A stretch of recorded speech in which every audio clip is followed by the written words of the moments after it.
আসসালামু আলাইকুম। প্রিয় দর্শকবৃন্দ, আপনারা দেখতে পাচ্ছেন আমরা বিলের মাঝখানে আসছি রসুনের ক্ষেতে।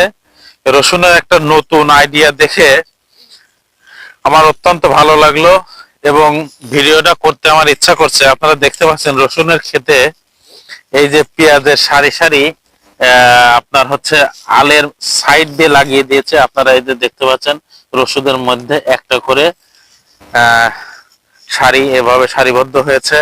এটা নতুন একটা আইডিয়া এবং সুন্দর হয়েছে। রসুনের মধ্যে পেঁয়াজটা আপনারা দেখতে পাচ্ছেন। তো আমার দেখে খুবই ভালো লাগলো এবং কৃষক ভাইয়ের সাথে আমরা কথা বলবো।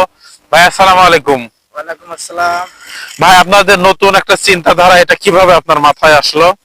আমার চিন্তাধারা, আমি মনে করলাম যে রসুন তো আর পেঁয়াজ তো একই সাথে হয়, এটা তখন চিন্তা করলাম 1.5 বিঘা খেতে যদি আমি 4-5 দিয়ে যদি পেঁয়াজটা লাগাই, তাহলে আমার 3 থেকে 3.5 মণ হবে।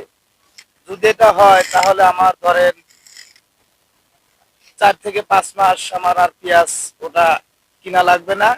ওটা আমার নিজের থেকেই, আমার জমি থেকে এটা আমি পেলাম। ধন্যবাদ। প্রিয় দর্শকবৃন্দ, আপনারা এরকম আইডিয়া নিয়ে যদি দেখে আপনাদের ভালো লাগে, কোন কোন এলাকায় আপনাদের এরকম কোনো সিস্টেম আছে কিনা যে রসুনের চারপাশ দিয়ে এরকম পেঁয়াজের সারিবদ্ধভাবে লাইন করা আছে কিনা আপনারা কমেন্ট করে জানাবেন। অসংখ্য ধন্যবাদ সবাইকে। আসসালামু আলাইকুম।